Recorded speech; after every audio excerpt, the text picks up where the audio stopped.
Hey everyone, Sim for the Future here, and today I want to do a bit of a patch along, maybe patch tutorial thing for the Hotwired for sale going on Voltage Modular Cherry Audio's modular interface, and we are also joining this sale with the micro bundle, so that's the specific focus of this video. I already made a series of videos going over a lot of these topics much more in depth, so I want to keep it a little bit faster this time. So if you're really new to modular, I would definitely recommend checking out those videos first, just so you have a little bit of a grasp about the things we're doing here. And then we can get into this sort of generative patching ID that I want to show you.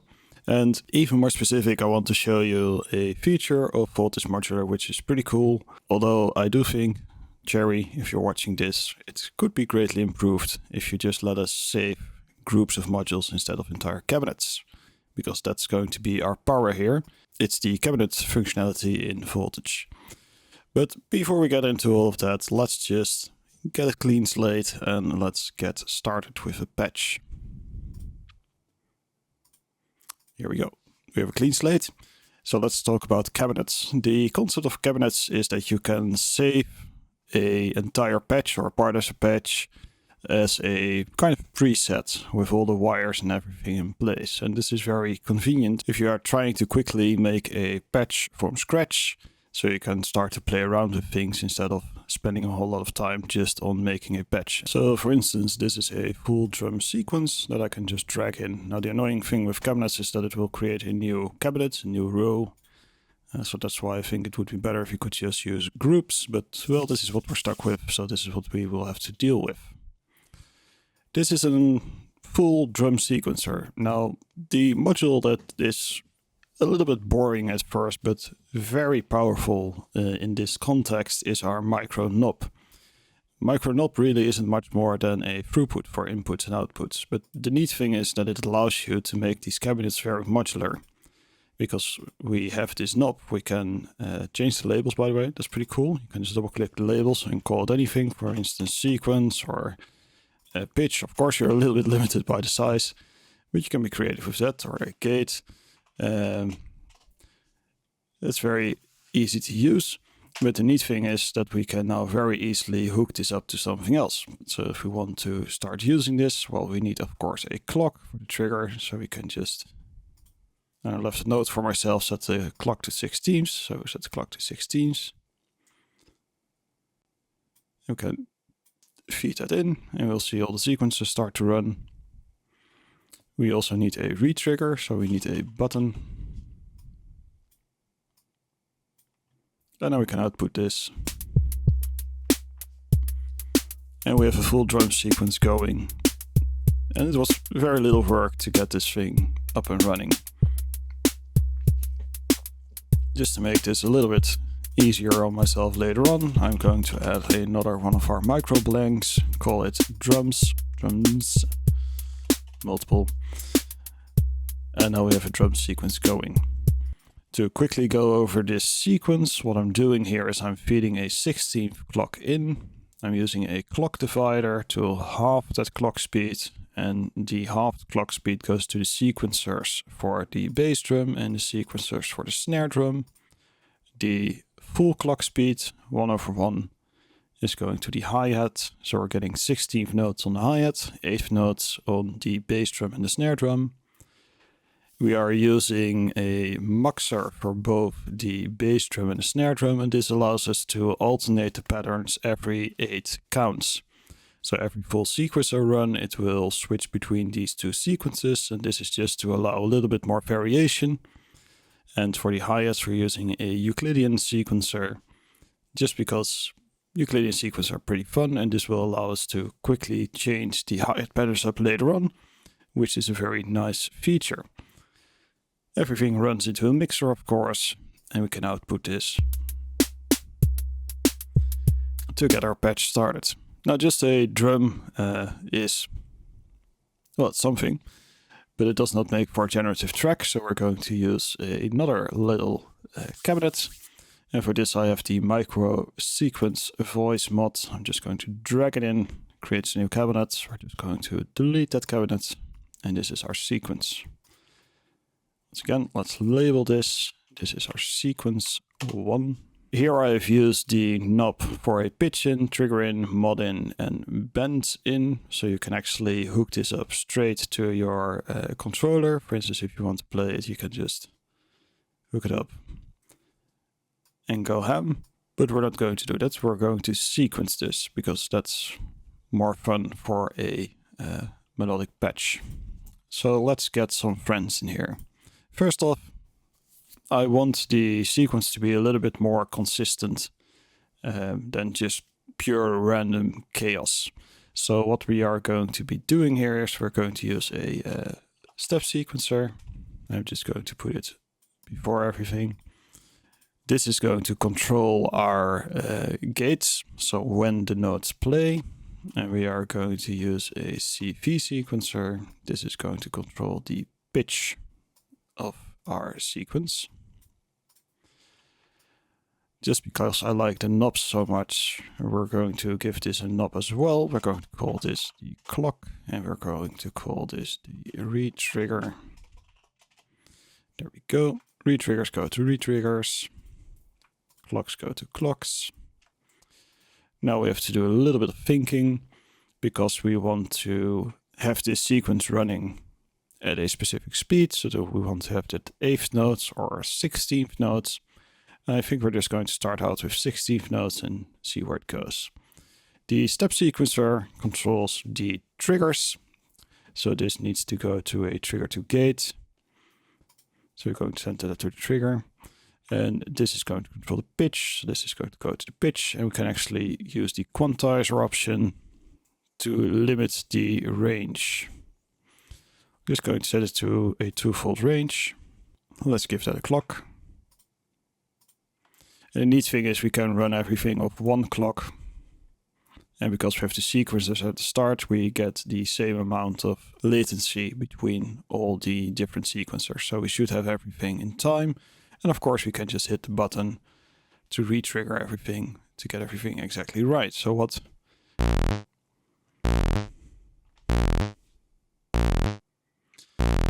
Well, that isn't great. So we are going to change the triggering of the notes a little bit. We're going to trigger that with the step sequencer.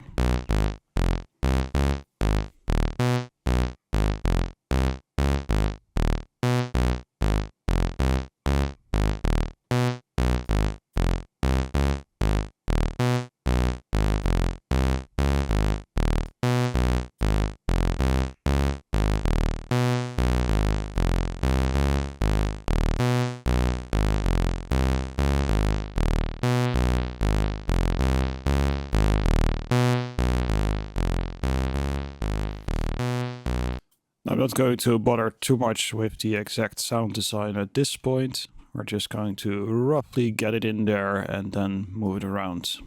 One thing we do need to do is set up a quantizer because with generative, as long as all your quantizers are in the same scale, it will sound good. It's just how it works.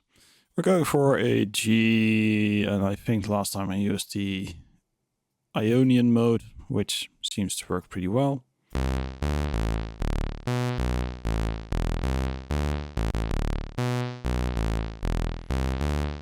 Now I want this to be a melodic thing.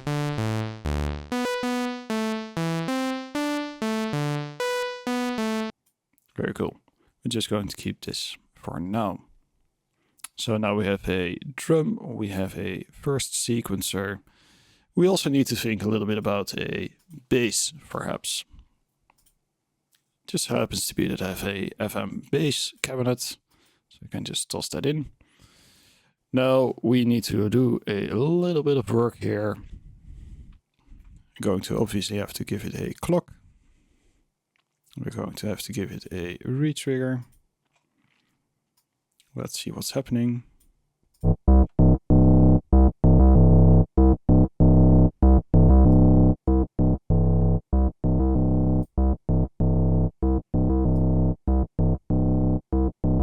I'll set it to the same scale.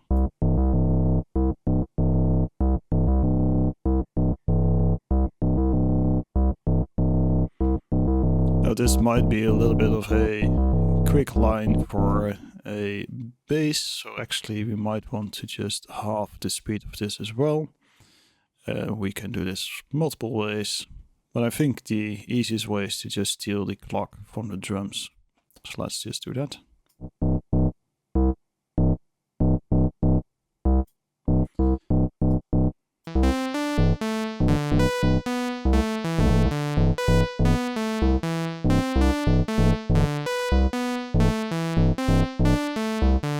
Alright, or at least in the same key.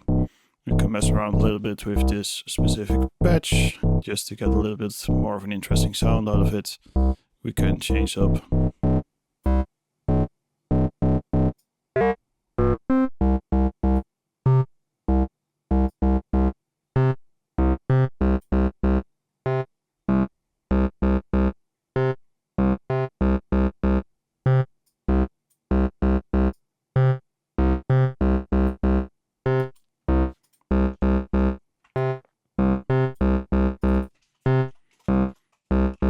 Let's call that our bass. And at this point, it's not so much about getting everything sounding perfectly right. It's more about setting up our framework, and then from there on, we can start to tweak. We now have a drum, a sequence, a bass, and just for fun, we're going to add another sequence on top of that. So we're going to grab another sequence voice, get it in there, remove the cabinet. It's a little bit of a dance. Let's call this sequence number 2.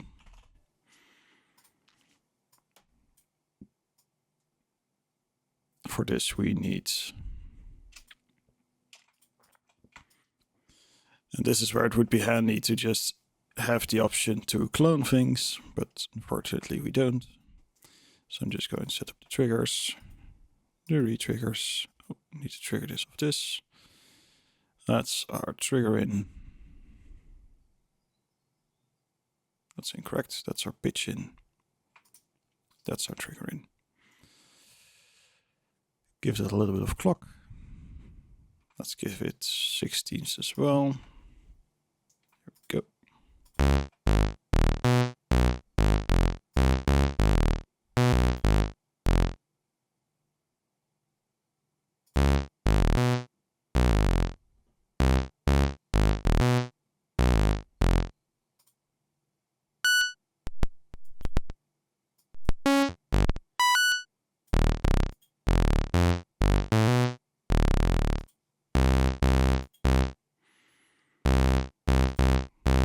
We'll just go to let fade decide.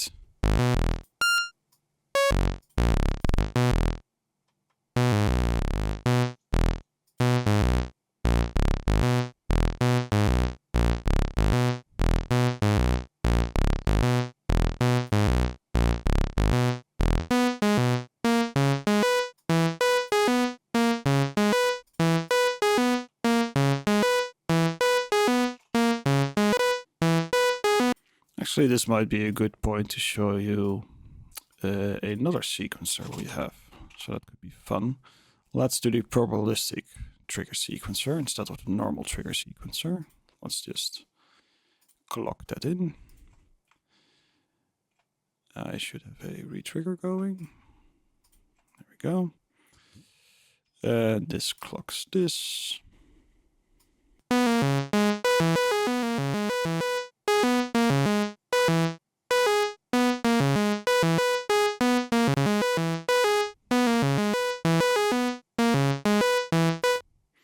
The probabilistic trigger sequencer allows you to set a chance for any note firing or any trigger firing. So we're just going to mix it up a little bit. We're going to have the 1 and 5 a guaranteed trigger, and then just kind of put them higher and lower randomly, because that's the fun. We're just going to make something and then change it up whenever we need to. So now we have a fair few modules going.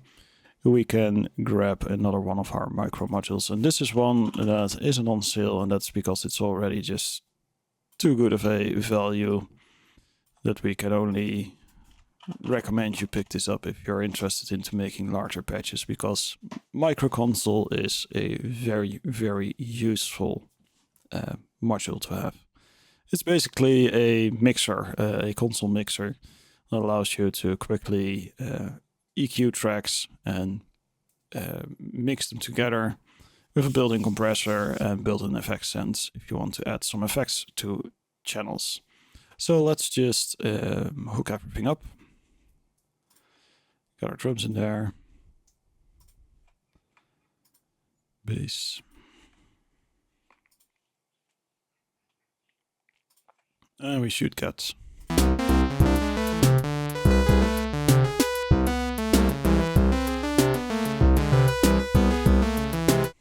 now we have apparently forgotten to change this to a G, which is causing some issues.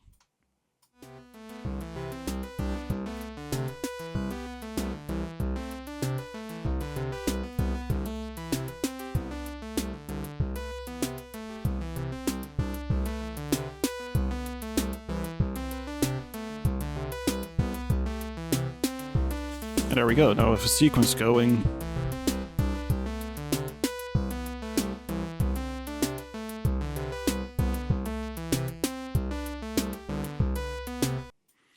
let's say we kind of like this, but we want to mess around with this just a little bit more. So let's take a little look at Console. Now Console has a bunch of fun features, one being the send and return. So we're going to use that a little bit. And let's get our friends the micro, well actually let's get the micro flanger in there, that's maybe more fun. And let's get a delay in there. Now we have several channels here, so let's just quickly. So our first channel is our drum channel, we're not going to touch this. This is our first sequence. Bass.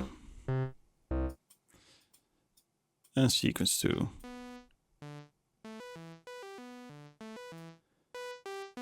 I think this is a good candidate for a little bit of a effects chain. So what we're going to do actually is make it a completely wet chain. So we're going to drop the level of this channel and up send 1. So now we're sending the entire signal to send 1, which we will send into a delay. I'm actually just going to chain it. Delay into chorus, back. Now this will be a little bit hectic, so let's sync it.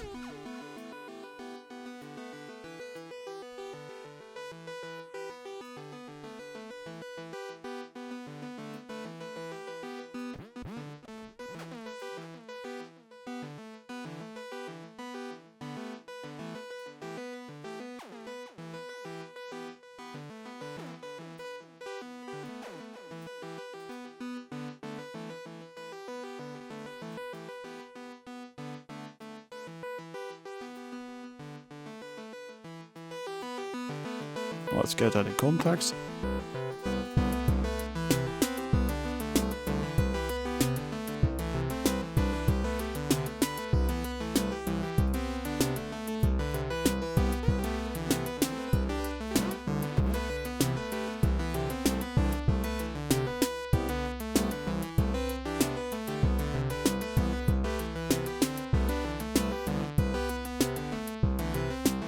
And now we can just start playing around with things. For instance, we can add a little bit more of a sustained sound to the bass.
And if at any point we want to change sequences, we can quite easily do that just by changing up these sequences.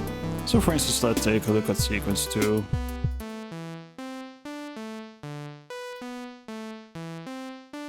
can just randomize it. Make sure the quantization is back.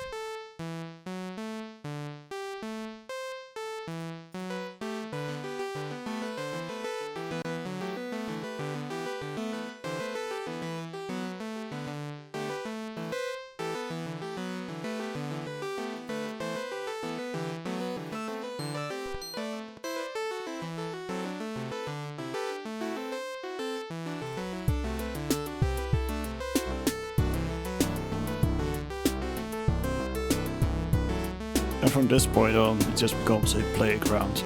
And that's really a fun thing in Micro. There's one part that is just playing around with patching. There's also a part where you quickly set up a bigger patch and you start to mix things up and experiment with that specific patch.